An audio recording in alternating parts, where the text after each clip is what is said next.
Nebraska Territory, 1869. The sun blazed mercilessly over the parched prairie as 9-year-old Emma Garner trudged along the dusty path, her small hands gripping the worn wooden bucket that seemed to grow heavier with each step. Sweat trickled down her sunburnt face, and her faded calico dress hung loose on her thin frame.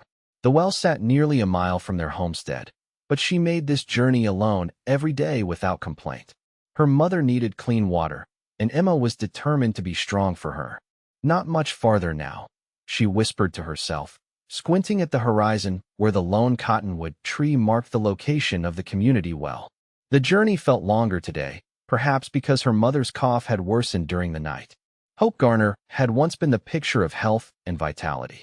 That was before the illness took hold 3 months ago, slowly draining her strength until she could barely rise from her bed. The local doctor from Lincoln had visited twice, leaving behind bitter-tasting powders and somber expressions that did little to ease Emma's worries. "Just you and your ma out here?" the doctor had asked during his last visit, his voice low as Emma stood in the doorway. "Pa will be back," Emma had replied with all the certainty her young heart could muster. But James Garner had headed west to the Colorado gold fields over a year ago, and his letters had stopped coming 6 months back. The cottonwood tree finally offered its meager shade as Emma approached the well. She set down her bucket and wiped her brow with her sleeve. The rope creaked against the wooden pulley as she lowered the well bucket into the cool darkness below. Her arms ached with the familiar strain of drawing water, but she had grown accustomed to the work. She had to be. There was no one else. "Are you alone?" The deep voice startled Emma so badly she nearly lost her grip on the rope. Spinning around, she found herself facing a tall man astride a chestnut mare.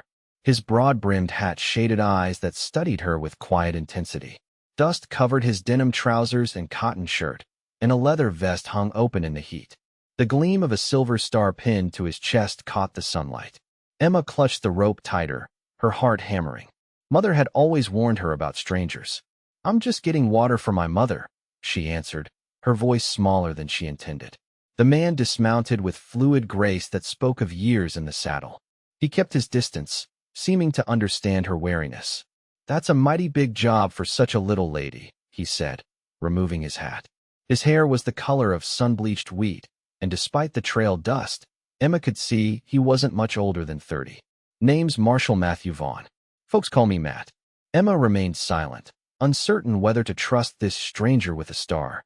"You come here every day?" he asked, glancing at the heavy bucket. She nodded cautiously. "Mother's ill. She needs fresh water." Something flickered across Marshal Vaughn's face. Concern, perhaps, or recognition of a familiar sorrow. "And your pa?" "Mining in Colorado," Emma said quickly. "He'll be back soon." The marshal nodded, though something in his expression suggested he understood more than Emma had said. "Well, Miss?" Emma Garner." "Miss Emma Garner, I believe a gentleman should never let a lady carry such a heavy load. May I help you with that water?" Before Emma could respond, the distant sound of hoofbeats drew their attention. 3 riders approached from the east, their horses kicking up dust clouds as they galloped toward the well. The marshal's posture changed instantly, his hand moving to rest near the holstered revolver at his hip. "Best be on your way home now, Miss Emma," he said quietly, his eyes never leaving the approaching riders. "I'll bring your water along shortly." Something in his tone made Emma grab her empty bucket and retreat several steps. Who were these men, and why did they make the friendly marshal turn so serious? As she backed away, the wind carried fragments of conversation, harsh words about cattle, property lines, and warnings. Emma hurried home with her empty bucket, wondering if the marshal would really bring water as promised, and why those men made the air around the well feel suddenly dangerous. Hope Garner tried to suppress the cough that rattled her chest as she sat up in bed. The small cabin's single room felt stifling despite the open window. At 32, she had once been considered a beauty, with chestnut hair and eyes the color of prairie grass after rain. Now her face was thin, her complexion pallid, and dark circles shadowed her eyes. "Emma," she called weakly, wondering what was delaying her daughter. The child had been her salvation these past months, showing a strength and determination that amazed Hope daily. But Emma was still just a child, and the thought of her making that journey to the well alone each day filled Hope with worry and guilt.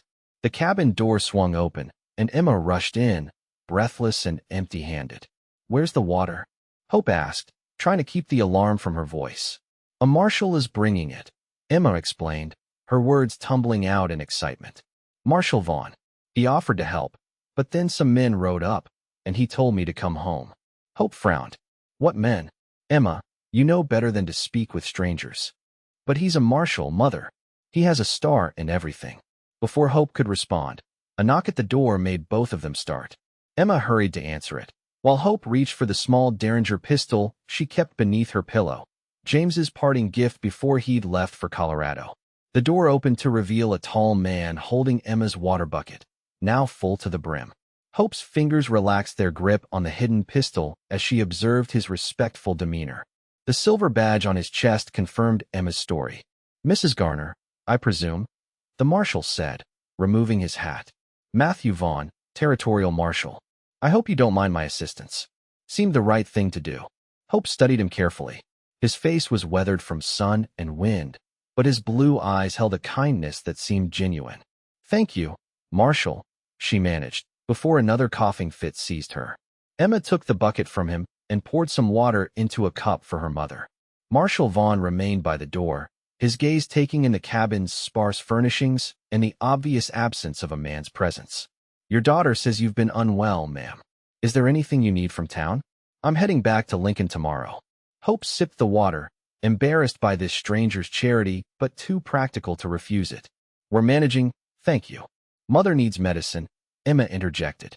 "Dr. Wilson said so, but we—" She stopped abruptly at her mother's warning glance.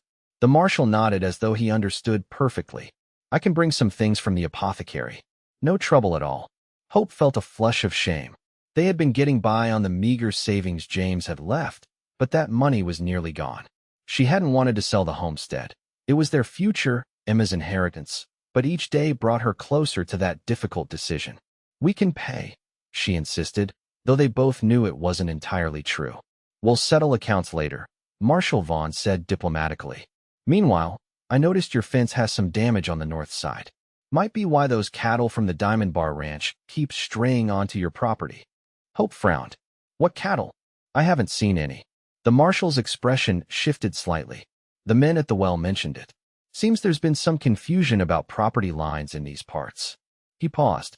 "Mrs. Garner, how long has your husband been gone?" "A year in May," Hope admitted reluctantly. "He's in Colorado, at the gold fields." "I see." His tone was neutral, but something in his eyes made Hope wonder what he wasn't saying. "Well, I should be on my way. I'll check on that fence before I go, if you don't mind."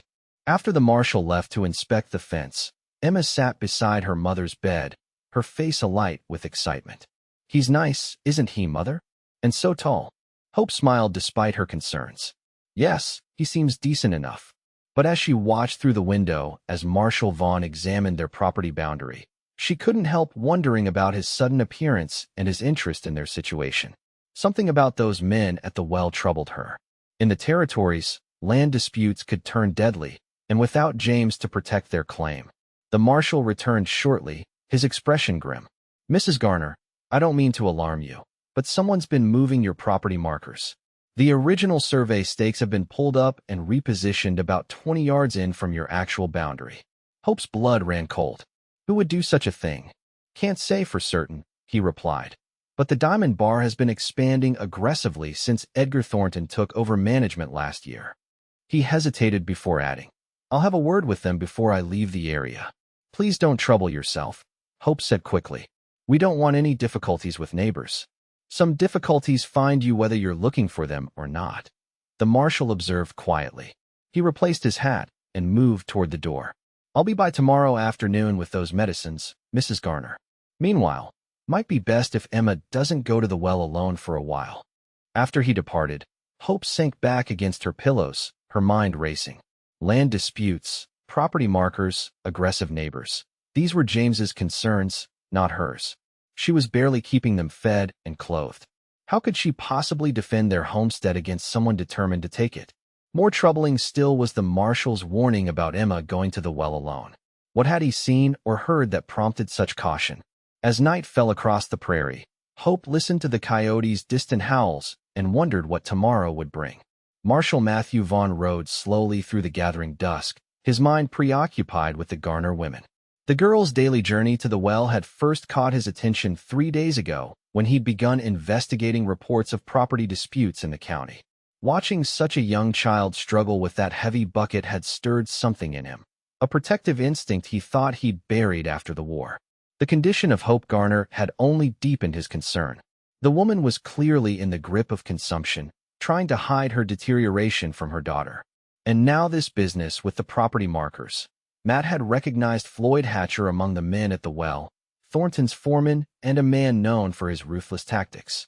"Seems we've got a situation, Sadie," he murmured to his mare as they picked their way along the trail toward town. The horse's ears flicked back at the sound of his voice. The fact was, James Garner wouldn't be returning from Colorado, not unless someone had figured out how to resurrect the dead. Matt had recognized the name immediately. 3 months ago, he'd received official notification about a James Garner who'd been killed in a mining accident near Central City. The notification had requested assistance locating the man's next of kin. Matt had filed the paperwork, but hadn't connected it to the homestead on the eastern edge of his jurisdiction until today. Now he faced a moral dilemma. The law required him to inform Hope Garner of her husband's death, but the woman was desperately ill, alone with a young child, and apparently being targeted by land grabbers who might accelerate their efforts if they knew she was a widow with no legal protection. As Lincoln's buildings came into view, Matt made his decision. He would deliver the medicine tomorrow as promised, but he would also discreetly investigate the property dispute while giving himself time to determine the best approach for delivering the grim news about James Garner. The town's main street was still bustling despite the late hour. Matt tied Sadie outside the territorial marshal's office and stepped inside, where Deputy Frank Collins looked up from his paperwork. "Back already?" Frank asked. "Thought you'd be out checking those property complaints for a few more days." "Found something that needed immediate attention," Matt replied, hanging his hat on a peg. "You remember that notice about James Garner from the Colorado mining accident?" Frank nodded. "Sure do. Never did locate his family, did we?" "Well, I found them today. Widow and daughter living on a homestead east of here. Woman's sick with consumption, daughter's been hauling water alone, and someone's been moving their property markers." Frank let out a low whistle. "Diamond Bar. That would be my guess. Saw Hatcher and 2 of Thornton's boys at the well today. They weren't happy to see me. Thornton's been buying up every piece of land he can get his hands on. Word is he's anticipating the railroad coming through." Matt nodded grimly. "Well, he's not getting the Garner place. Not while I have anything to say about it." Frank studied him for a moment. "This seems personal for you, Matt." Matt didn't immediately respond. The truth was, something about Hope Garner's quiet dignity and her daughter's determination had stirred memories he'd long suppressed. Of his own mother struggling to hold on to their family farm after his father fell at Gettysburg. They'd lost everything to men with papers and promises, men who knew how to manipulate the law against a widow. "Just doing my job, Frank," he finally said. "Protecting the innocent is what this badge is supposed to mean."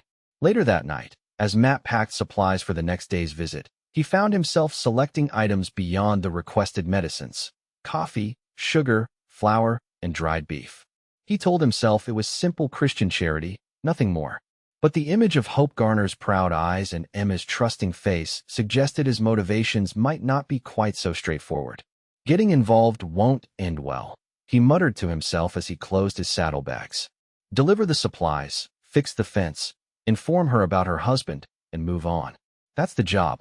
But as he extinguished the lamp and laid down on his narrow cot, Matt knew he was already more involved than he should be. And somehow, that didn't trouble him nearly as much as it should. The following afternoon, Hope felt marginally better. She had managed to prepare a simple breakfast for Emma and had even stepped outside to feel the sunshine on her face. The fresh air seemed to ease her breathing, though the exertion left her exhausted. "Mother, he's coming," Emma called from where she'd been watching the trail. Her excitement was palpable as she darted into the cabin. "The marshal's coming, and his horse has bags." Hope smoothed her hair and straightened her worn calico dress, suddenly self-conscious.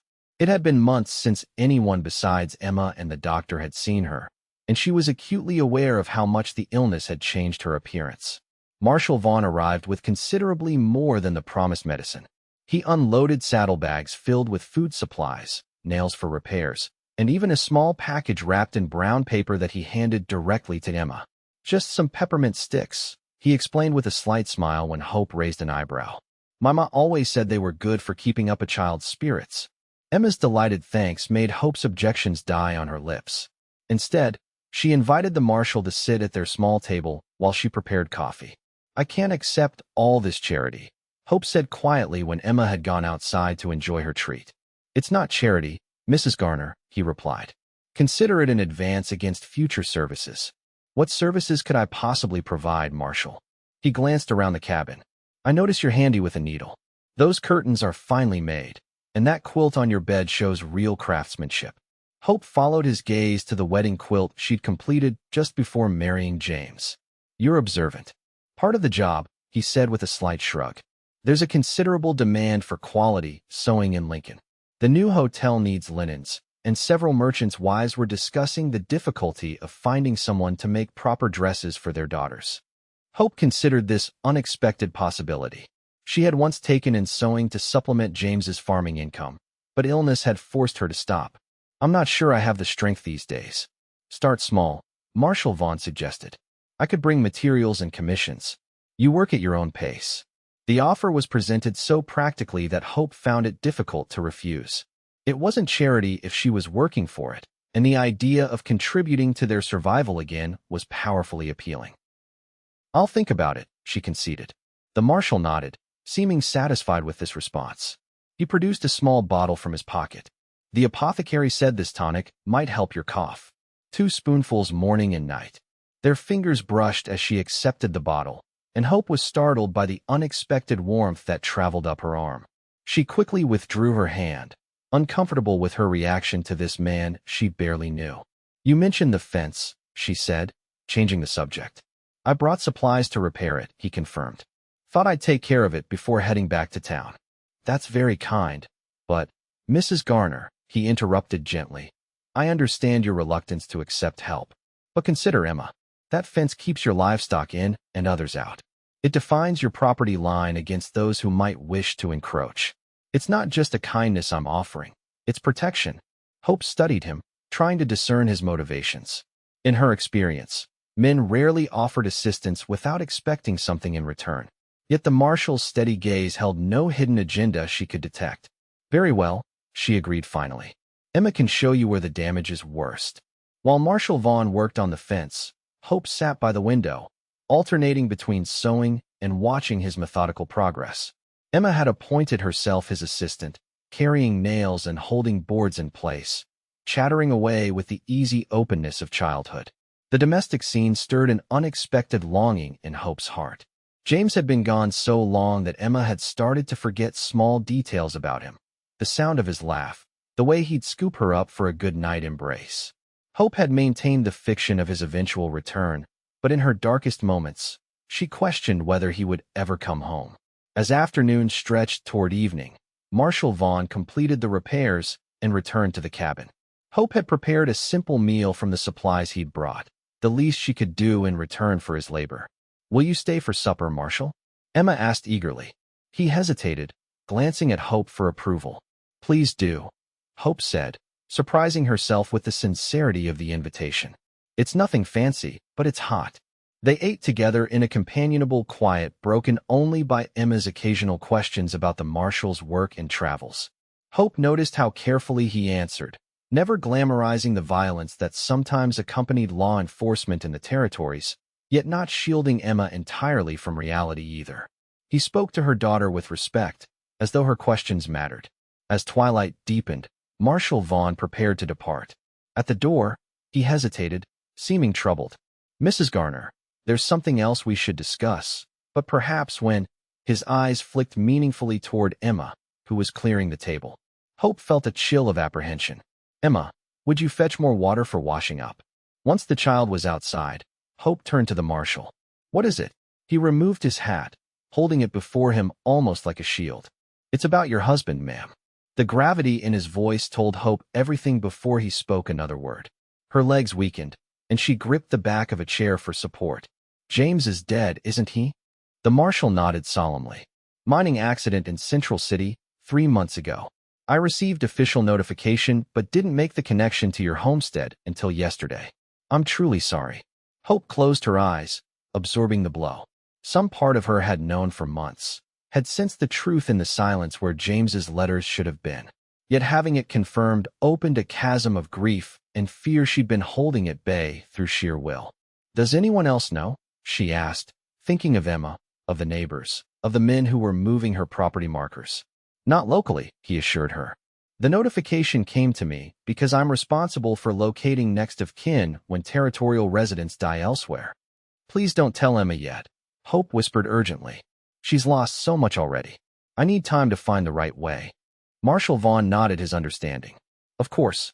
But Mrs. Garner, there are legal matters to consider. Your husband's death affects property ownership, inheritance. And if certain parties were to learn of your situation before proper legal protections are in place, the unspoken threat hung in the air between them. Without James, without legal documentation, her claim to the homestead was vulnerable, especially with her illness making it impossible to work the land properly. What should I do? She asked, hating the desperation in her voice. First, we file the proper paperwork to confirm your ownership rights as James's widow, he said. I'll bring the forms next time I visit. Then we make sure the property boundaries are properly documented and witnessed. Hope studied him, this stranger who had stepped into their lives so unexpectedly. Why are you helping us, Marshal Vaughn? Truly, something flickered across his face, a shadow of old pain, quickly concealed. Because it's the right thing to do, he said simply. And because I've seen what happens when good people face difficult circumstances alone. Before Hope could respond, Emma returned with the water bucket. The marshal replaced his hat, nodded a farewell, and stepped out into the gathering darkness. Hope watched him ride away, her heart heavy with grief, yet strangely comforted by his promise of return. That night, after Emma fell asleep, Hope finally allowed herself to weep for James, for the young man with dreams of gold who would never come home, for the father Emma would grow up without, for the future they had planned together that now lay in ruins. And when the tears finally ceased, she found herself facing the stark reality of their situation with new clarity. They would survive this. Somehow they would endure. And if Marshal Matthew Vaughn was offering his help, she would be a fool to refuse it. Over the next 2 weeks, Marshal Vaughn became a regular visitor at the Garner homestead. True to his word, he brought sewing commissions from Lincoln's merchants, simple work at first, mending and alterations that Hope could manage despite her weakened state. The income, though modest, restored some of her independence and pride. He also brought the promised legal documents, helping Hope navigate the complex paperwork required to secure her ownership of the homestead as James's widow. Together they went through James's old correspondence, finding the original land grant and survey maps that clearly showed where the property boundaries should be. This should be enough to counter any claim Thornton might make, Matt said as they sat at the table reviewing the papers. But I'd feel better if we had witnesses to the original markers. Hope nodded, glancing toward the window where Emma was visible hanging laundry on the line. They had still not told her about her father's death, though Hope knew they couldn't delay much longer. Emma was perceptive, and she had already begun asking questions about the marshal's frequent visits and the legal documents spread across their table. There's Mr. Jensen to the south, Hope suggested. He helped James set some of the boundary stakes when we first arrived. And Mrs. Wilkins from the general store. She and her husband delivered our first furniture. They might remember. Good thinking, Matt agreed. I'll speak with them next time I'm in town. Hope had begun to notice how often she thought of him as Matt rather than Marshal Vaughn in her private thoughts. The formality between them had gradually softened, though he still addressed her as Mrs. Garner in Emma's presence. When they were alone, however, he sometimes called her Hope, the sound of her name in his deep voice sending an unexpected warmth through her that had nothing to do with her intermittent fever. She knew it was foolish. She was a recent widow, still ill, with a child to raise and a homestead to protect. He was a territorial marshal with responsibilities that extended far beyond their small property. Yet she couldn't deny the comfort she found in his steady presence, or the way her spirits lifted when she heard the sound of his horse approaching. You're looking stronger today, Matt observed, interrupting her thoughts.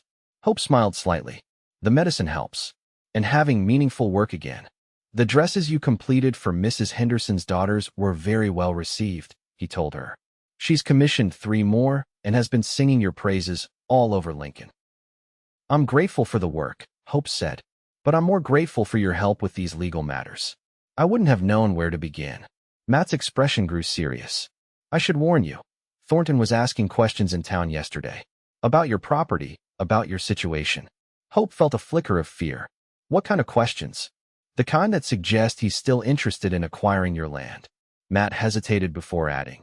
He also asked about me, specifically, about why the territorial marshal seems so concerned with one particular homestead. What did you tell him?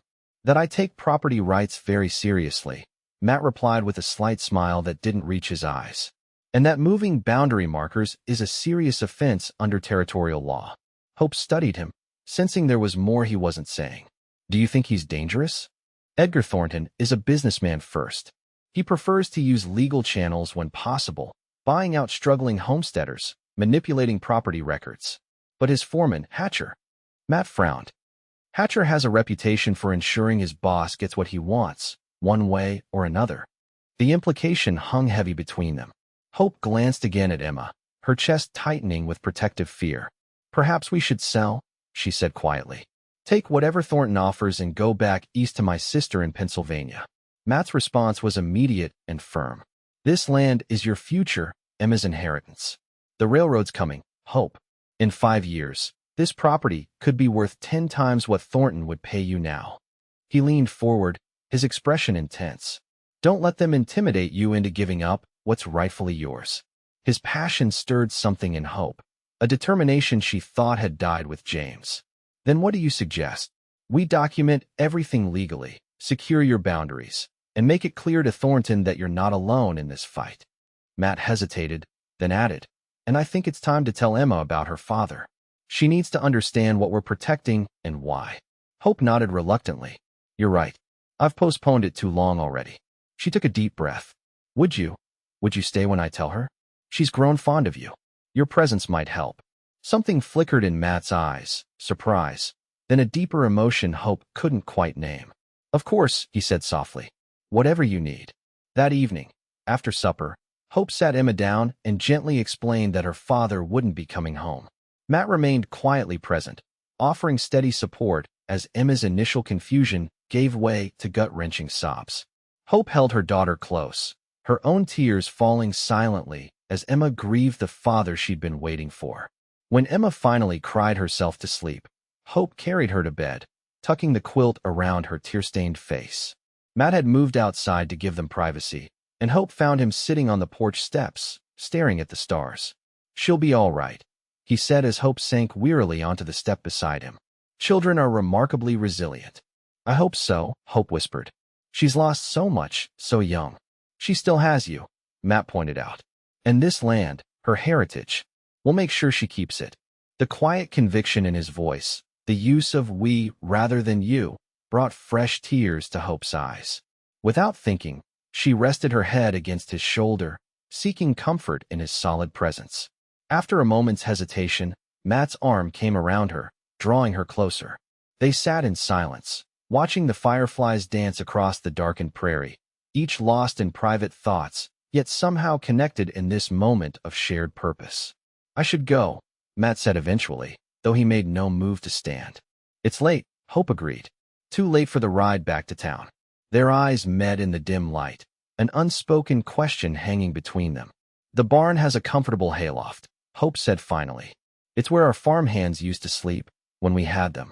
Matt nodded, understanding her offer and its careful boundaries. Thank you. I'd be grateful not to make that ride in the dark. As Hope prepared for bed that night, she was acutely aware of Matt's presence in the barn just yards from the cabin. His proximity offered a security she hadn't felt since James left, yet it also stirred confusing emotions she wasn't ready to examine too closely.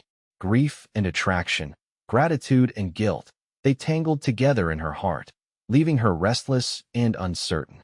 Outside, a coyote howled at the moon, the sound eerily similar to a child's cry. Hope stared into the darkness, wondering what challenges tomorrow would bring and drawing strength from the knowledge that, for tonight at least, they weren't facing those challenges alone. Edgar Thornton stared out the window of his study, watching the sunset paint the vast prairie in hues of amber and gold.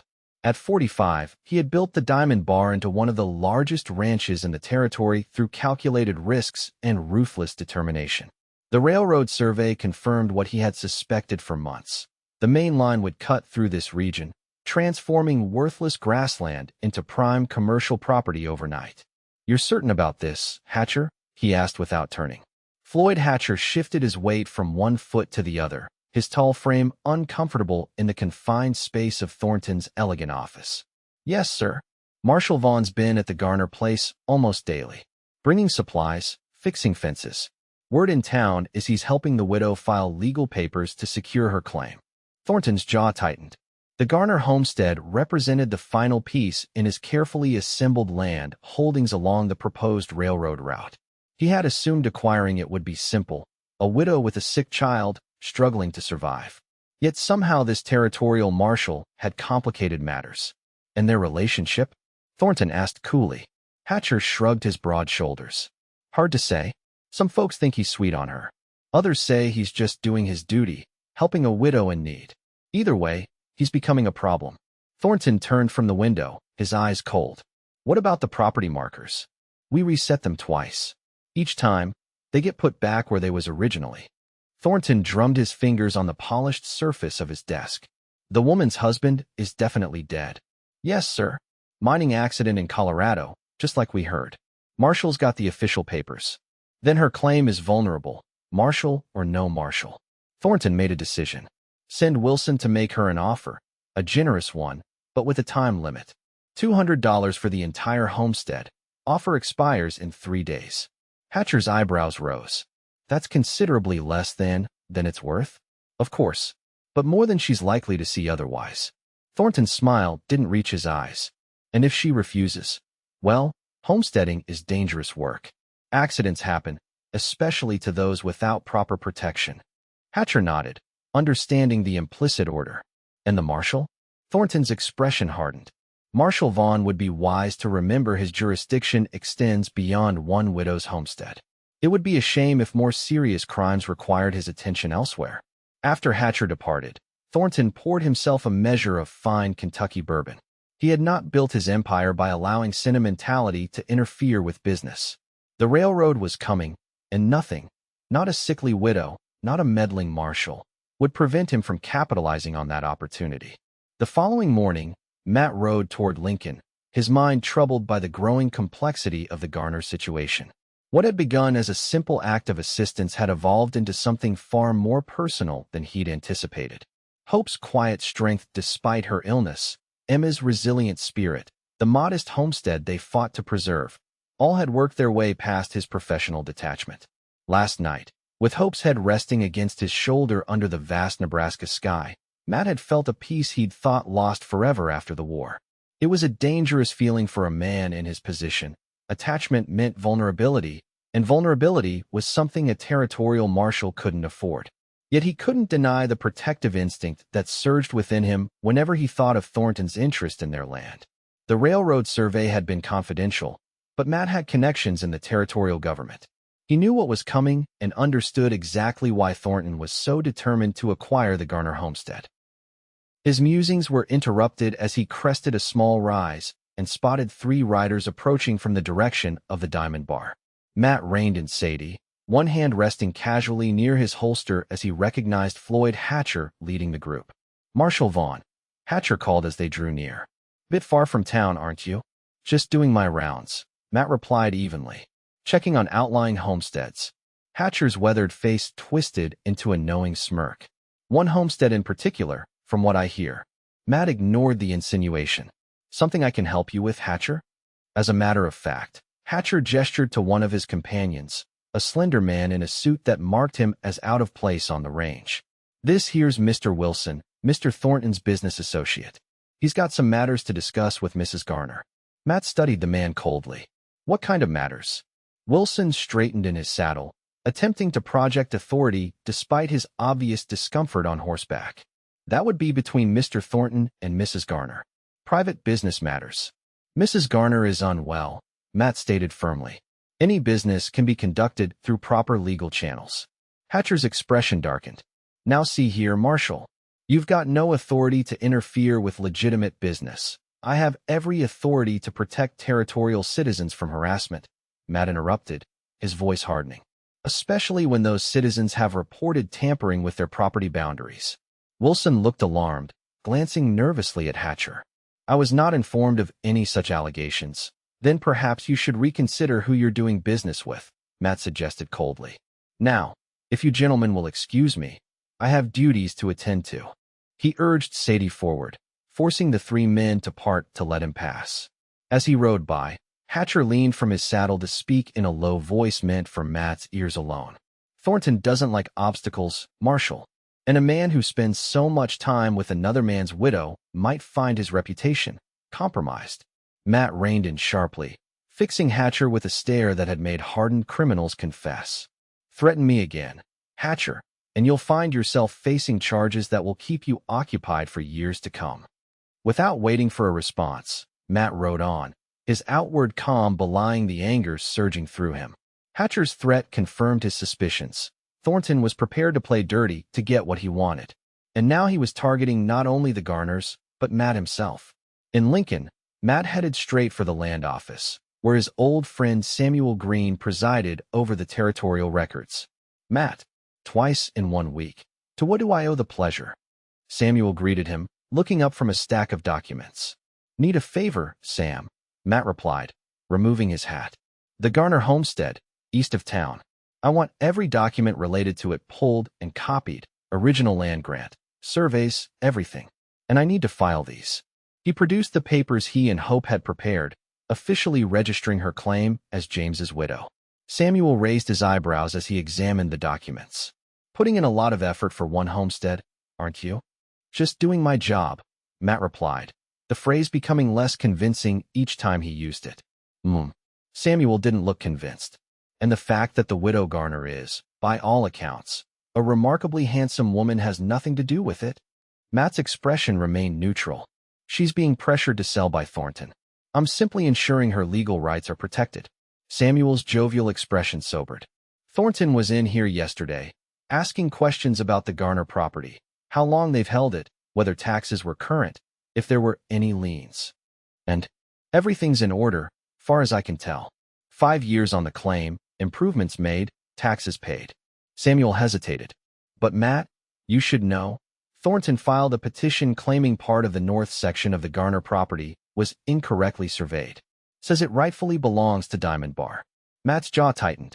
On what grounds? Water rights. There's a small spring near the boundary.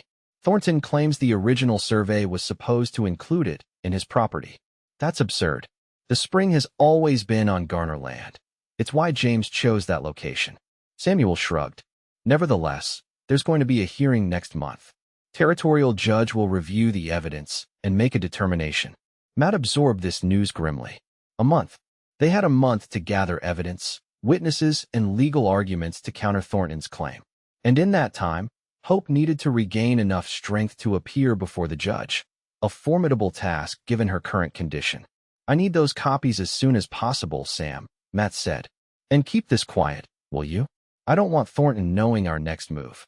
As Matt left the land office, he spotted Wilson emerging from the Territorial Bank across the street. The man looked pleased with himself, tucking papers into his briefcase with an air of satisfaction that raised Matt's suspicions. Crossing the street, Matt intercepted Wilson before he could reach his waiting horse. Mr. Wilson, a word. The smaller man startled, nearly dropping his briefcase. Marshal Vaughn. I was just concluding some business for Mr. Thornton. At the bank. Matt kept his tone conversational, though his eyes were sharp. Yes, well, financial matters, you understand. Wilson attempted to step around Matt, who subtly shifted to block his path. I understand Thornton has filed a petition regarding the Garner property, Matt said. Curious timing, wouldn't you say? Wilson's discomfort was palpable. I wouldn't know about that. I simply handle transactions. What kind of transaction were you hoping to conclude with Mrs. Garner today? The direct question caught Wilson off guard. Mr. Thornton is prepared to offer a fair price for the homestead. Given her circumstances, it seems the most practical solution for all involved. And what price does Thornton consider fair for property that will quadruple in value when the railroad comes through? Matt asked pointedly. Wilson's eyes widened slightly, confirmation that Matt's information about the railroad was correct. I'm not at liberty to discuss Mr. Thornton's business strategies. No, I don't suppose you are. Matt stepped aside, allowing Wilson to pass. But you can tell Thornton this. Any offer to Mrs. Garner will need to be presented through proper legal channels, with her lawyer present. Her lawyer? Wilson repeated, frowning. Matt smiled thinly. Yes, as of this morning, Mrs. Garner has retained legal representation to protect her interests. Any direct approaches to her property will be considered harassment and dealt with accordingly. It was a bluff. Hope had no lawyer yet, but the look of consternation on Wilson's face suggested it had the desired effect.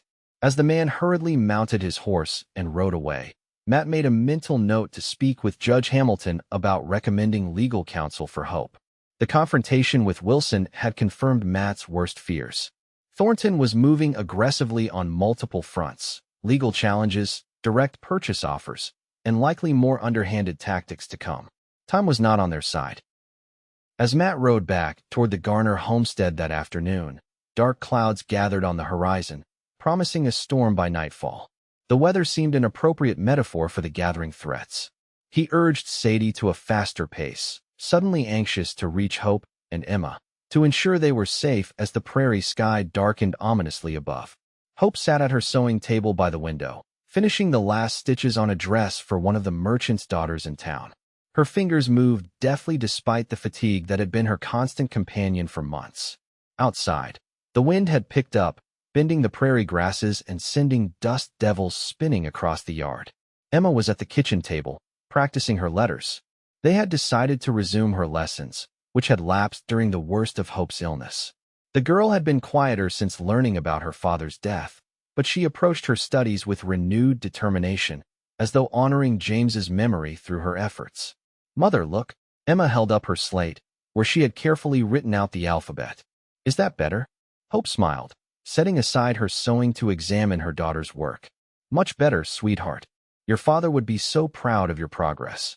A shadow crossed Emma's face at the mention of James, but she nodded solemnly. Marshal, Matt says reading and writing are the most important skills a person can have. Hope noted, not for the first time, how quickly Matt had become an authority figure in Emma's eyes. The child hung on his every word during his visits, following him around the property as he made repairs or checked boundaries. For his part, Matt treated Emma's questions and observations with a seriousness that clearly delighted her. Marshal Vaughn is right. Hope agreed, returning to her sewing. Education opens doors that might otherwise remain closed. Will he come today? Emma asked, erasing her slate to begin again. He said he might bring more wood for the fence. I'm not sure, Emma. He has many responsibilities in town. Hope tried to keep her tone neutral, though she found herself glancing more frequently toward the trail as the afternoon wore on. A knock at the door startled them both. Hope frowned, setting aside her work. Matt never knocked. He always announced his arrival with a cheerful greeting from the yard, giving them ample notice of his presence. Stay here, Hope told Emma, reaching for James's old shotgun that now rested by the door. Her illness had weakened her, but she could still handle the weapon if necessary. Mrs. Garner? A man's voice called from outside. Mrs. Hope Garner? I represent Mr. Edgar Thornton of the Diamond Bar Ranch. I'd like to speak with you on a matter of mutual benefit. Hope's grip tightened on the shotgun. She had heard enough from Matt about Thornton's interest in their land to be wary of any approach from his representatives. State your business, she called through the closed door. My name is Wilson, ma'am. Mr. Thornton has authorized me to make you a generous offer for your property, one that would solve your current difficulties. The implication that she was in difficulties sparked a flare of anger in Hope's chest. I have no interest in selling my property, Mr. Wilson. Perhaps if you heard the terms are irrelevant. Hope interrupted, her voice stronger than it had been in months. This homestead belongs to my daughter as much as to me. It's her inheritance from her father, and it's not for sale at any price. There was a pause, and Hope could almost feel the man's frustration through the solid wood door. Mrs. Garner, circumstances being what they are, your health, your isolation, the challenges of maintaining a homestead without a man's assistance. Mr. Thornton feels his offer represents your best opportunity for a secure future. Hope's anger deepened at the condescending assessment. Mr. Wilson, I appreciate your concern for my welfare, but my answer remains the same. Now, unless you have other business, I must ask you to leave my property. Very well. Wilson's tone had cooled considerably. Mr. Thornton authorized me to offer $200 for the entire homestead. The offer stands for 3 days. After that, well, I cannot guarantee the terms will remain so favorable. The thinly veiled threat was not lost on Hope. Good day, Mr. Wilson. She watched through the window as the man returned to his horse, his rigid posture betraying his annoyance at being dismissed. Only when he had ridden well beyond the boundary of their property did Hope set aside the shotgun, her hands trembling slightly from the confrontation. Mother! Emma's voice was small, uncertain. Who was that man? What did he want? Hope turned to find her daughter standing in the doorway to the bedroom, her eyes wide with concern. She forced a reassuring smile. Just someone with a business proposition, sweetheart. Nothing for you to worry about. Emma didn't look convinced. Was it about our land? Marshal Matt said people might try to take it from us. Sometimes Hope forgot how perceptive her 9-year-old could be. Yes, it was about our land. But no one is going to take it from us, Emma. I promise you that. As she spoke the words, Hope prayed they were true. $200 was a pitiful offer for a homestead with established crops and water rights, but it was more cash than they had seen in a year. If her health continued to deteriorate, if the legal challenges Matt had warned about materialized, if winter came before they could put by enough supplies. The sound of approaching hoofbeats drew her attention back to the window. Hope's heart lightened as she recognized Matt's chestnut mare galloping toward the cabin, the marshal's tall figure leaning forward in the saddle as though racing against the darkening sky. It's Marshal Matt, Emma exclaimed, rushing to the door. Matt dismounted before Sadie had fully stopped, his expression grim as he strode toward the cabin. Hope, Emma, everything all right here? We're fine, Hope assured him, though the relief in her voice at seeing him betrayed her earlier anxiety. Mr. Wilson paid us a visit. I declined his generous offer of $200 for our home and livelihood. Matt's expression darkened further. I encountered Wilson and Hatcher on the road this morning. Tried to warn them off. He glanced at the sky, where storm clouds were gathering rapidly. We don't have much time. That storm's coming fast, and I need to check your north boundary before it hits. What's happened? Hope asked, alarmed by his urgency. Matt hesitated, glancing at Emma. Understanding his reluctance to speak freely in front of her daughter, Hope turned to Emma. Sweetheart, would you please collect the eggs before the rain starts? And make sure the chicken coop is secured properly.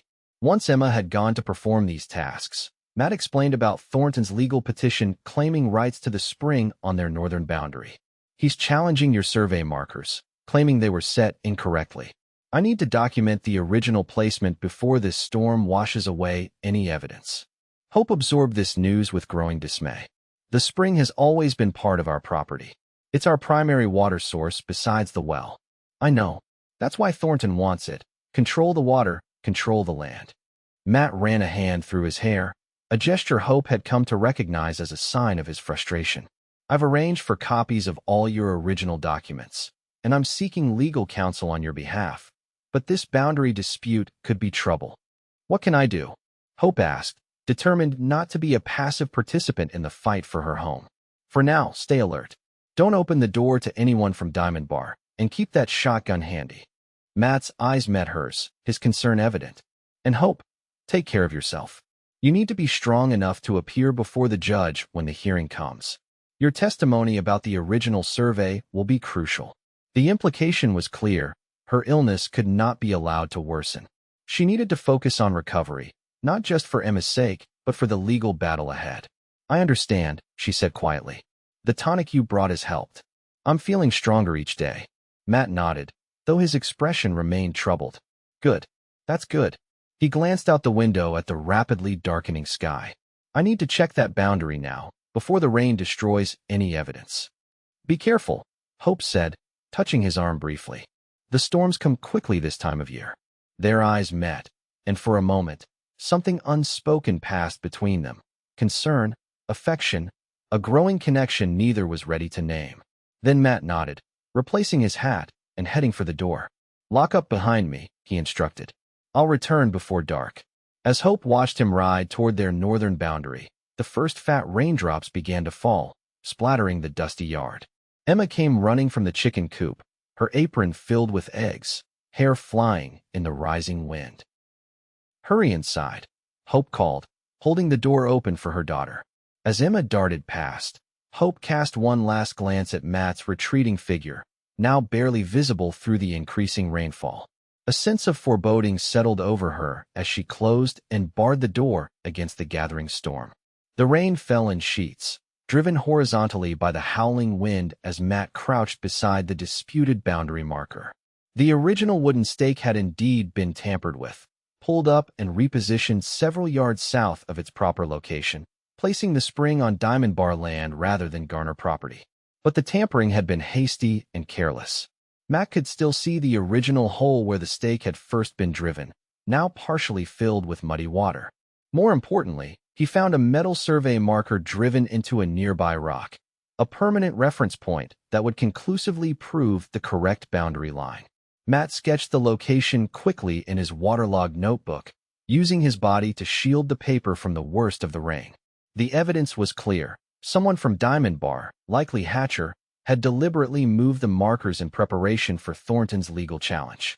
A sudden crack of thunder directly overhead startled Sadie, who whinnied nervously where she was tethered to a scrub oak. Matt hastily finished his documentation and returned to his horse, knowing they needed to find shelter quickly. The storm had intensified faster than he'd anticipated, and the return ride to the Garner cabin would be treacherous in these conditions. As he mounted Sadie, a flash of movement caught his eye through the curtain of rain. Two riders, heading away from the direction of the Garner homestead, moving fast despite the dangerous conditions. Matt's hand instinctively moved to his holster.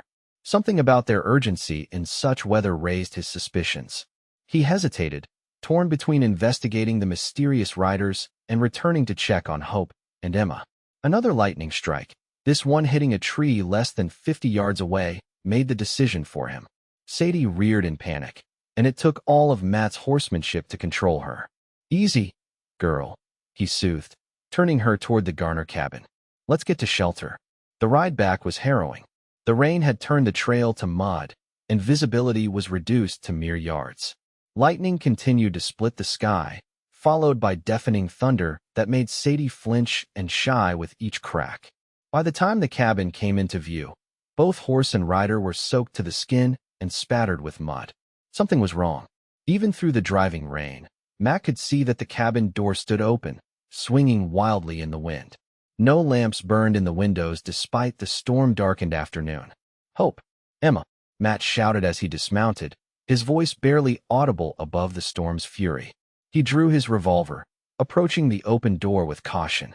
The cabin's interior was in disarray. Chairs overturned, Hope's sewing scattered across the floor, Emma's slate broken in pieces. Matt's heart hammered in his chest as he searched the single room. "Hope, Emma, answer me." A soft sound from the bedroom area drew his attention. Matt moved quickly, gun ready, to find Hope struggling to sit up on the floor beside her bed, blood trickling from a cut on her temple. "Matt," she gasped, reaching for him with trembling hands. They took Emma." Matt holstered his weapon and knelt beside Hope, gently examining her injury. "Who took her? What happened?" "Two men, Diamond Bar hands, I think." Hope's voice shook with fear and rage. "They broke in just after you left. I tried to fight them, but—" She gestured helplessly to her weakened state. "They said if we wanted Emma back, I had to sign over the homestead to Thornton." Cold fury settled in Matt's chest. "Did they harm her?" "No. She was frightened but uninjured when they took her." Hope clutched his arm, her eyes desperate. "Matt, we have to find her. The storm, she'll be so scared." "We will," Matt promised, helping her to the bed. "But first, let me tend to your wound." As he cleaned the cut with gentle efficiency, Matt's mind raced through options. The riders he'd spotted must have been the kidnappers with Emma. In this weather, they wouldn't get far. They'd need shelter just as urgently as he had. Where would they take her? He asked, pressing a clean cloth to Hope's temple. "Diamond Bar is the obvious choice," Hope said, wincing at the pressure. "But that's hours away in good weather." Matt nodded, thinking, is there shelter closer? An abandoned homestead, a line shack. Hope's eyes widened with sudden realization. The old Sanders place. About 3 miles west of here. It was abandoned last winter when the family moved to California, but the cabin's still standing. That has to be it, Matt agreed. Close enough to reach in this weather, sturdy enough for shelter. He helped Hope lie back against the pillows. I'm going after them. I'm coming with you. Hope insisted, attempting to rise. Matt gently but firmly pressed her back. You're injured, and you need to be here in case they return or send a message. His eyes held hers, his expression grave but determined. I will bring her back, Hope. I swear it. Something in his voice, the absolute certainty, the controlled anger beneath his calm exterior, seemed to reassure her. Hope nodded reluctantly. Be careful. These men, they're desperate enough to kidnap a child. There's no telling what else they might do. Matt checked his revolver, ensuring the powder had stayed dry despite the rain. Bar the door behind me. Don't open it for anyone but me or Emma. The storm hadn't abated as Matt rode west toward the abandoned Sanders homestead. If anything, it had intensified, the prairie transformed into a sodden, treacherous landscape illuminated only by frequent lightning strikes. Yet the weather that made travel so difficult also worked in Matt's favor. The kidnappers would leave clear tracks in the mud, and they would be forced to seek immediate shelter rather than continuing to Diamond Bar. Matt's thoughts turned dark as he rode. Kidnapping a child crossed a line that went beyond property disputes or intimidation tactics. It revealed a desperation, or a depravity, that made these men far more dangerous than he had initially assessed. And it transformed a legal matter into something deeply personal. For the first time since pinning on his marshal's badge after the war, Matt allowed himself to acknowledge that his involvement with Hope and Emma had evolved beyond professional duty. Somewhere between that first meeting at the well and today, they had become important to him, perhaps the most important people in his life. The realization didn't distract him from his purpose. Rather, it strengthened his resolve. As the abandoned Sanders cabin finally came into view, a grim determination settled over him. The men who had taken Emma would learn what it meant to earn the enmity of a territorial marshal, and of a man who had found something worth fighting for beyond the dictates of his badge. Emma huddled in the corner of the abandoned cabin, her small body shivering with cold and fear. The two men who had taken her paced restlessly by the dilapidated fireplace, where they had managed to start a smoky fire that did little to warm the damp interior. This was stupid, Floyd, the younger man said, casting a nervous glance at Emma. Kidnapping's a hanging offense. The marshal's gonna come after us for sure. Shut up, Daniels, Hatcher snapped. Thornton wanted pressure on the widow. Well, this is pressure. She'll sign over that land quick enough to get her kid back. But a child, Floyd. We could've what? Waited for Thornton's legal games? That marshal's been helping her, getting paperwork in order. Another week, and we'd have lost our chance. Emma watched them argue, trying to be brave like her mother would want. She had stopped crying, focusing instead on remembering every detail of her surroundings, of the men, of the route they had taken. Marshal Matt had told her once that observation was a lawman's most important skill. She was determined to be observant now. The cabin was old and partially collapsed at one end, but it offered shelter from the raging storm. A broken table, a few chairs, and the fireplace were the only furnishings remaining. Through cracks in the walls, Emma could see the rain continuing to fall in torrents. What if she doesn't sign? Daniels asked, lowering his voice though Emma could still hear him. What if she goes to the authorities instead? Then we say it was all a misunderstanding. Hatcher replied with a dismissive wave. We found the kid lost in the storm, and we're bringing her to safety. Who's gonna believe a sick widow over Thornton's men? Emma's eyes narrowed at this casual dismissal of her mother's word. Hope had taught her that truth always mattered, even when it was inconvenient. These men didn't care about truth. They only cared about taking what didn't belong to them. A sudden movement outside the cabin's single grimy window caught Emma's attention. For an instant, she thought she glimpsed a familiar figure moving through the rain. Tall, broad-shouldered, determined. Her heart leaped with hope, but she carefully kept her expression neutral, not wanting to alert her captors. I'm hungry, she announced, her voice steadier than she felt. You said I could have food when we got here. Hatcher scowled at her. Quiet kid. We'll feed you when we're good and ready. My mother will be worried, Emma continued, deliberately raising her voice. And Marshal Vaughn was coming back to our cabin. He'll be looking for me. I said quiet. Hatcher advanced toward her threateningly. A deafening crack of thunder shook the cabin, and in the same instant, the door burst open. Matt stood in the doorway, rain streaming from his hat brim, revolver drawn and aimed steadily at Hatcher. "Step away from the child," he commanded, his voice as cold and dangerous as the storm outside. Hatcher froze, his hand hovering near his own holstered weapon. "Marshal, this isn't what it looks like." "It looks like kidnapping to me," Matt replied, stepping into the cabin without lowering his gun. "Emma, are you hurt?" "No, sir," she answered, relief washing over her. Daniels raised his hand slowly. "Marshal, we found the girl wandering in the storm. We were just bringing her to shelter until it passed. Is that why her mother is bleeding from a head wound back at their cabin?" Matt's eyes never left Hatcher, who still hadn't moved his hand away from his holster. "I'll say this one more time. Step away from the child and put your hands where I can see them." For a tense moment, Emma thought Hatcher might draw his weapon. Something dangerous flickered in his eyes as he assessed Matt's position, the distance to Emma, the odds of winning a gunfight against a federal marshal. "Floyd, don't," Daniels pleaded. "It ain't worth dying over." Hatcher's shoulders sagged slightly as he apparently reached the same conclusion. He raised his hand slowly. "Thornton's not gonna like this, Marshal." "Thornton can take it up with the territorial judge," Matt replied. "Emma, come here." Emma didn't need to be told twice. She darted across the cabin to Matt's side, pressing against him as he shifted position to keep both men covered. "Take my horse," Matt instructed her quietly. "She's just outside. Go to Mrs. Wilkins' store in town. You know the way?" Emma nodded. She had accompanied her mother to the general store many times before Hope's illness. "Tell Mrs. Wilkins what happened. She'll keep you safe until I come for you." Matt glanced down at her briefly, his eyes softening. "Your mother is fine, worried, but fine. Can you be brave a little longer?" "Yes, sir." Emma straightened her shoulders, determined not to disappoint him. "That's my girl," Matt said, the simple phrase filling her with pride despite her fear. "Now go, quickly." As Emma slipped out into the rain, Matt turned his full attention back to the kidnappers. "Both of you, on the floor, face down. Hands behind your backs." Daniels immediately complied, clearly relieved that violence had been avoided. Hatcher moved more reluctantly, his expression murderous as he lowered himself to the dirty floorboards. "Thornton will have you removed from your position for this," he threatened as Matt bound his wrists with leather straps. "You've overstepped your authority, interfering in a private business matter." Matt tightened the bonds with deliberate pressure, causing Hatcher to wince. "Kidnapping isn't business, Hatcher. It's a crime. And so is tampering with property markers, intimidation, and assault. You'll have plenty of time to consider the difference while awaiting trial." Once both men were securely bound, Matt checked the storm outside.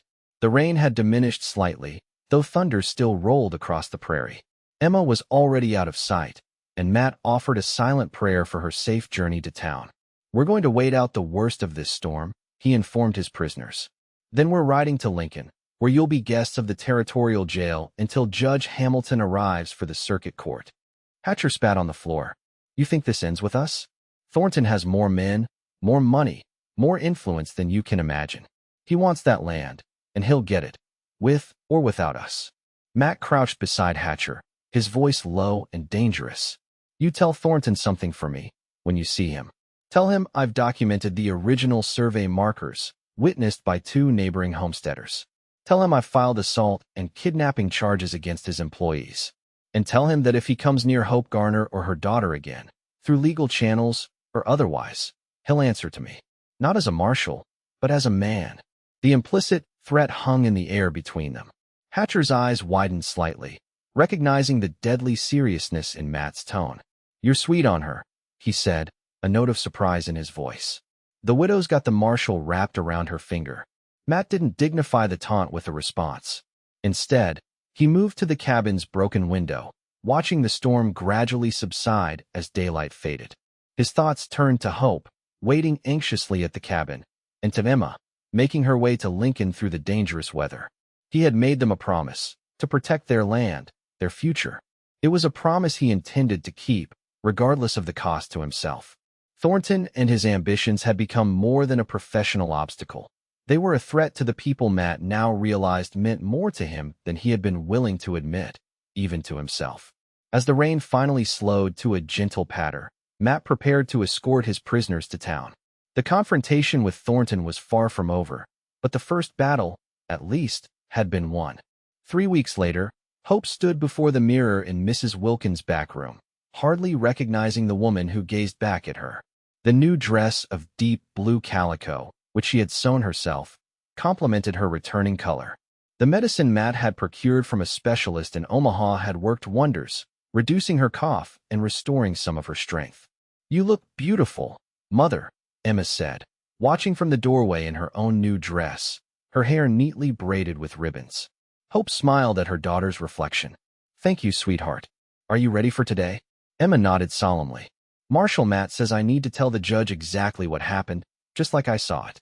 "That's right," Hope confirmed, adjusting her collar nervously. "The truth is all that matters in Judge Hamilton's court." Today was the hearing regarding Thornton's boundary dispute claim. It had been moved forward after the kidnapping incident, combined with charges against Hatcher and Daniels. The case had created quite a stir in Lincoln, with opinions divided between those who supported the powerful rancher and those sympathetic to a widow defending her homestead. Mrs. Wilkins bustled into the room, beaming approval at Hope's appearance. "You'll make quite an impression on the judge, my dear. And on a certain marshal as well, I'd wager." Hope felt a blush rise to her cheeks. During the past weeks, as she recovered her health and prepared for the hearing, Matt had been a constant presence in their lives, delivering supplies, bringing legal documents, escorting them to town for preparations. Each visit deepened the connection between them, though neither had spoken openly of feelings that had grown increasingly difficult to ignore. "Marshal Vaughn has been very kind," Hope said diplomatically, aware of Emma's attentive ears. "We owe him a great deal." Mrs. Wilkins raised a knowing eyebrow, but didn't press the matter. "Well, he's waiting outside to escort you to the courthouse. Quite the crowd gathering, I'm afraid." This hearing has become the talk of the county. Hope's stomach tightened with apprehension. Public speaking had never been her strength, and the thought of addressing a crowded courtroom was daunting. Yet for Emma's future, for the home James had worked so hard to build, she would find the courage. Matt waited beside his buggy, tall and imposing in a clean black coat, his badge polished to a shine. His expression softened visibly when Hope emerged from the store with Emma. "Mrs. Garner." He greeted her formally, though his eyes conveyed a warmth that belied the formality. "Miss Emma, you both look very fine today." "Thank you, Marshal," Hope replied, accepting his assistance into the buggy. "Are we ready for this?" "As ready as we'll ever be," he answered, his voice low enough that only she could hear. "Judge Hamilton is fair, and the evidence is on our side. Just speak the truth, and we'll prevail." The courthouse was indeed crowded, with curious townsfolk and neighboring homesteaders filling the benches. Edgar Thornton sat at the plaintiff's table, an imposing figure in an expensive suit, flanked by a sharp-faced lawyer from Omaha. He acknowledged Matt with a cold nod, but pointedly ignored Hope and Emma. Judge Ezekiel Hamilton, a stern-faced man with a reputation for impartiality, called the court to order with a bang of his gavel. "This hearing will address 2 matters," he announced. "First, the boundary dispute between Diamond Bar Ranch and the Garner homestead. Second, the charges of kidnapping and assault against Floyd Hatcher and Thomas Daniels, employees of Mr. Thornton." What followed was a methodical examination of evidence. The original survey maps, the testimony of neighboring homesteaders who had helped establish the boundary markers, Matt's documentation of the tampered stakes. Thornton's lawyer argued that the original survey had been flawed, that historical water rights belonged to Diamond Bar, that the widow Garner lacked the means to properly work the land as required by homestead laws. When Hope's turn came to testify, she rose on shaky legs but spoke with clear conviction about their 5 years on the homestead, about James's careful compliance with all legal requirements, about their plans for the future. Her voice faltered only when describing the attack at their cabin and Emma's abduction. Emma's testimony followed, simple, direct, and devastating in its childlike honesty. She described how the men had hurt her mother, how they had threatened her, how they had spoken of Mr. Thornton's determination to have their land by any means necessary. Thornton's face darkened with each word, his knuckles white where he gripped the table before him. His lawyer attempted to discredit Emma's account, suggesting a child's imagination had embellished the events, But Judge Hamilton cut him short. "I find this young lady's testimony both credible and disturbing," the judge stated firmly. "Children often see truth more clearly than adults who have learned to dissemble." The final testimony came from Matthew, who presented not only the evidence of boundary tampering but documents revealing Thornton's pattern of aggressive land acquisition throughout the territory. "And in your professional opinion, Marshal Vaughn," Judge Hamilton asked, "what motivated this particular interest in the Garner homestead?" Matt didn't hesitate. "The railroad survey, Your Honor. The main line will pass directly through or adjacent to the Garner property, making it exceptionally valuable for development." Mr. Thornton was aware of this information before it became public knowledge. A murmur ran through the courtroom. Thornton half rose from his seat, his face flushed with anger, but his lawyer quickly pulled him back down. Judge Hamilton called for order, then announced a brief recess to consider his ruling. As the courtroom emptied, Hope found herself trembling with tension and fatigue. The day had taken more out of her than she'd anticipated. "You were magnificent," Matt told her quietly, his hand briefly covering hers on the bench between them. "Both of you." Hope managed a smile, drawing strength from his confidence. "It's in the judge's hands now." When court reconvened an hour later, Judge Hamilton's expression gave little indication of his decision. He shuffled his papers deliberately, adjusted his spectacles, and finally addressed the packed room. "The matter before this court involves not merely a property dispute, but fundamental questions about the rule of law in our territory," he began. "When we allow the powerful to encroach upon the rights of ordinary citizens through intimidation, deception, or violence, we undermine the very principles upon which our society is built." Thornton's expression darkened further, while Hope felt a flutter of cautious optimism. "Regarding the boundary dispute," Judge Hamilton continued, "I find the evidence clearly establishes that the original survey was correctly performed and that subsequent tampering occurred at the direction of Diamond Bar Ranch. The boundary stands as originally marked, with the spring falling within the Garner property." A collective gasp rose from the spectators. Judge Hamilton raised his hand for silence before continuing. "Regarding the criminal charges against Floyd Hatcher and Thomas Daniels, I find both men guilty of kidnapping and assault. Mr. Hatcher is sentenced to 5 years in territorial prison. Mr. Daniels, in consideration of his cooperation and evident reluctance to participate, is sentenced to 1 year, with eligibility for early release based on good behavior." Hope squeezed Emma's hand, relief washing over her. But the judge wasn't finished. "As to Mr. Thornton's involvement in these criminal actions," Hamilton said, fixing the rancher with a stern gaze, "while direct evidence is insufficient for criminal charges, the pattern of intimidation established in testimony leads this court to impose significant civil penalties. Mr. Thornton will pay damages of $500 to Mrs. Garner for the trauma inflicted upon her family, and Diamond Bar Ranch will bear all costs associated with properly resurveying and marking the boundary between the properties." Thornton rose abruptly. "This is outrageous. I'll appeal to the territorial governor." "That is your right, Mr. Thornton," Judge Hamilton replied calmly. "But be advised that I shall be forwarding my complete findings to Governor Butler, along with a recommendation for investigation into certain irregularities in your previous land acquisitions." The threat was clear, and Thornton's lawyer quickly whispered in his ear. After a moment of visible internal struggle, Thornton nodded stiffly and subsided into his chair. "Court is adjourned," Judge Hamilton declared with a final bang of his gavel. The courtroom erupted into conversation as people rose to leave. Hope sat still, overwhelmed by the sudden resolution of the threat that had hung over them for weeks. $500. It was more money than she had seen in years, enough to repair the homestead, buy livestock, perhaps even hire help for the heavier work until Emma was older. "We won, Mother," Emma exclaimed, throwing her arms around Hope. "We get to keep our home." "Yes, sweetheart," Hope replied, holding her daughter close. "We keep our home." Over Emma's head, Hope's eyes met Matt's. His expression held relief, but also something deeper: pride, affection, and perhaps a question about what came next. Hope found herself wondering the same thing. The immediate danger had passed, but what of the connection that had formed between them during these difficult weeks? What of the feelings neither had dared to name? As they left the courthouse, stepping into the bright October sunshine, Hope knew that some questions would need to wait a little longer for their answers. Today was for celebrating their victory, for giving thanks for justice served.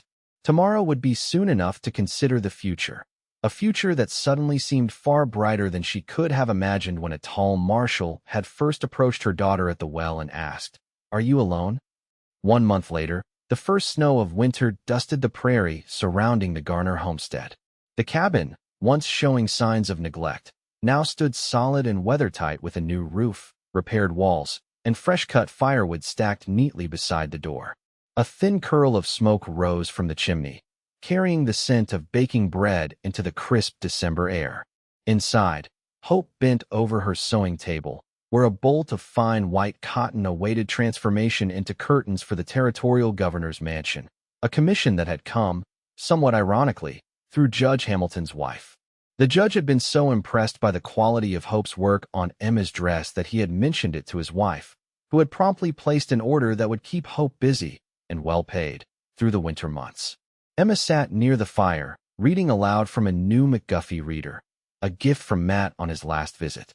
Her recovery from the kidnapping ordeal had been remarkably complete, though she still sometimes woke with nightmares. Hope credited Matt's steady presence for much of her daughter's healing. He had visited regularly, teaching Emma to ride the gentle mare he had purchased for her with part of Thornton's settlement, listening to her fears with the same seriousness he gave to adult concerns. The sound of approaching hoofbeats drew Hope's attention from her work. Emma was already at the window, her face lighting up with recognition. "It's Marshal Matt," she announced, rushing to the door. "And he's brought packages." Hope smoothed her hair and straightened her dress, a new one of deep green wool, made from fabric Matt had brought from Omaha. She had finally regained the weight her illness had stolen, and her cheeks now held a healthy glow that owed as much to anticipation of these visits as to her recovered health. Matt entered with a flurry of cold air and laughter, his arms indeed laden with packages tied with bright ribbons. "Merry Christmas, ladies," he greeted them, setting his burdens on the table and removing his hat. "Looks like I beat the big storm. Skies full of snow clouds coming from the north. Then you'll have to stay until it passes," Emma said with transparent eagerness. "Won't he, Mother?" Hope met Matt's eyes, seeing the same question there that had lingered between them since the trial. "Of course. We have plenty of room." Matt's smile warmed her more thoroughly than the crackling fire. Over the past month, their connection had deepened, though both had moved cautiously, mindful of Emma's watchful eyes and the conventions of propriety. Matt had taken to spending 1 or 2 nights a week in the repaired barn, ostensibly to help with heavier chores, but increasingly because the thought of returning to his lonely quarters in town held less appeal than being near Hope and Emma. "What's in the packages?" Emma asked, eyeing the brightly wrapped bundles.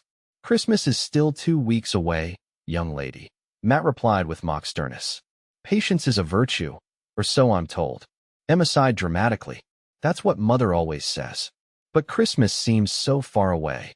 "It will come soon enough," Hope assured her. "Meanwhile, perhaps you could help the marshal tend to his horse while I finish supper?" Once Emma had pulled on her coat and accompanied Matt outside, Hope moved to the stove, where a pot of stew simmered alongside fresh-baked bread. The domestic scene struck her suddenly. How normal it felt to have Matt join them for meals, to have his deep voice filling the cabin, to plan for his presence in their lives. When they returned, cheeks reddened. Later, after Emma had been tucked into bed, Hope and Matt sat before the fire, talking quietly about developments in town, the progress of the railroad survey, and plans for spring planting. "The settlement money has made such a difference," Hope remarked, watching the flames dance in the hearth. "We'll be able to plant more acreage this spring, maybe even hire help for the harvest." Matt nodded, his expression thoughtful. "The railroad will change everything when it comes through. Land values will increase tenfold." Thornton knew that. It's why he was so determined to get your property. "We owe you our home," Hope said softly. "Without your help, you would have found a way," Matt replied with quiet conviction. "You're stronger than you know, Hope Garner." The use of her given name, now common when they were alone, still sent a pleasant warmth through her. Hope studied his profile in the firelight, the strong jaw, the kind eyes that had seen too much hardship yet retained their compassion, the hands that could be so gentle with Emma yet had defended them with unwavering courage. "I've been meaning to ask you something," Matt said suddenly, turning to face her. Something important. Hope's heart quickened. Yes. The territorial governor has offered me a new position, U.S. Marshal for the entire Nebraska Territory. It would mean more responsibility, more travel. He hesitated. I haven't given him my answer yet. It sounds like a great honor, Hope said carefully, uncertain where this was leading.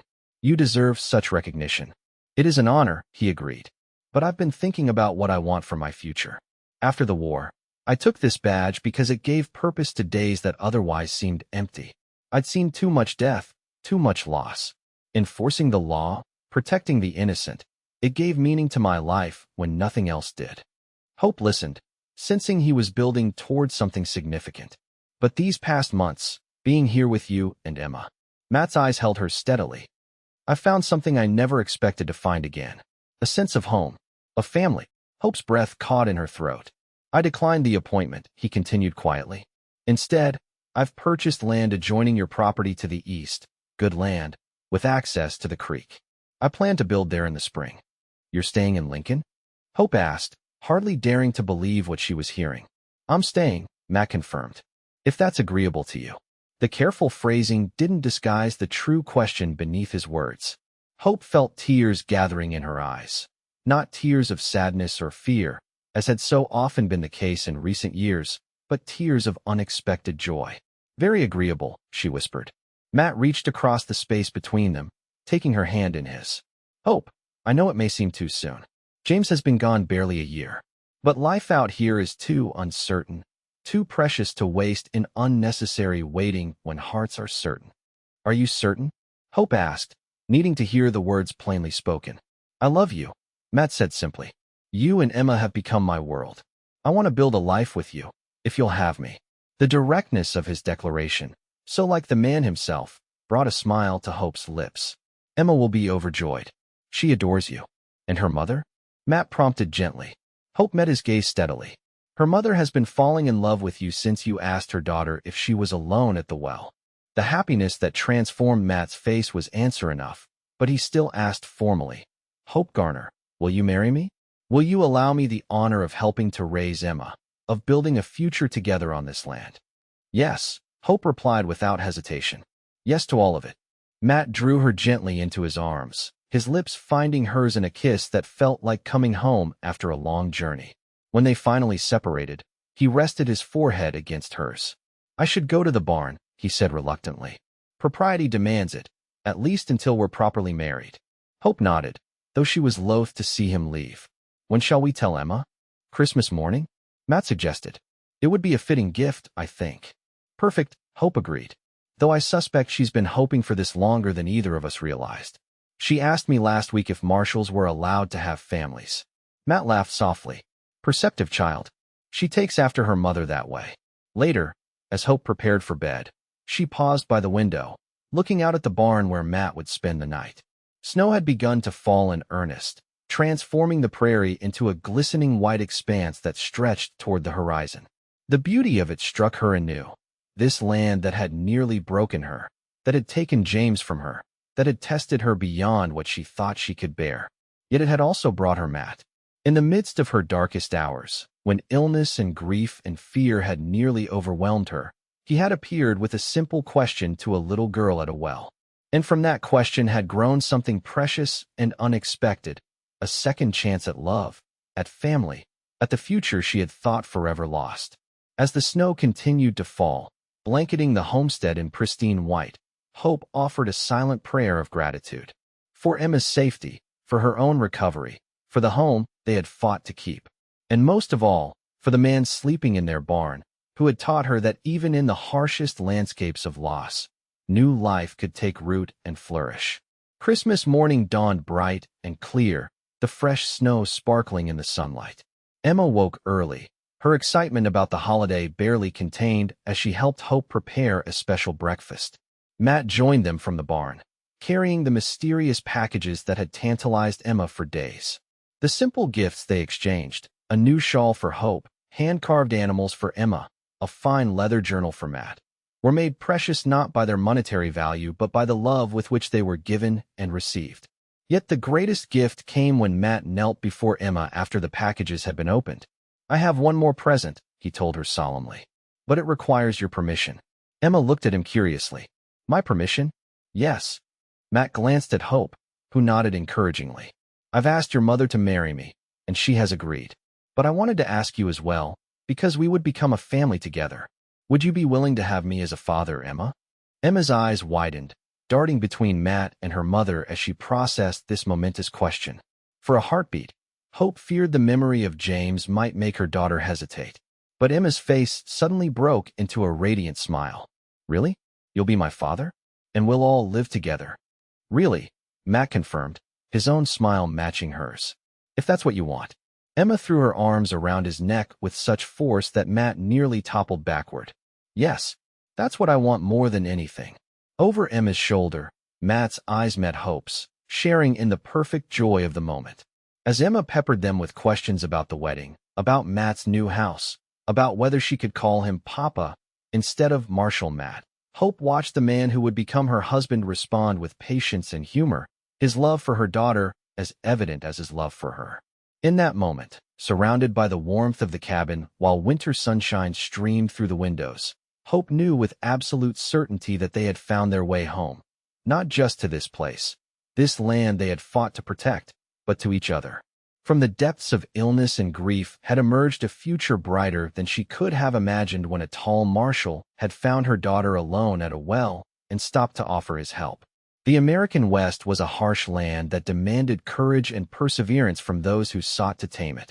But it was also a land of second chances, of new beginnings, of love that could flourish even in the most challenging circumstances. For Hope, Emma, and Matt, that love had become their greatest strength, a force more powerful than any hardship, capable of transforming 3 separate journeys into one shared path forward. And as they sat together in the cabin that Christmas morning, planning their future with joyful anticipation, Hope silently thanked the providence that had brought them together in this place, at this time, against all odds. For in finding each other, they had discovered the most precious truth of all, that no one need ever be truly alone as long as there are hearts brave enough to love, to hope, and to begin again.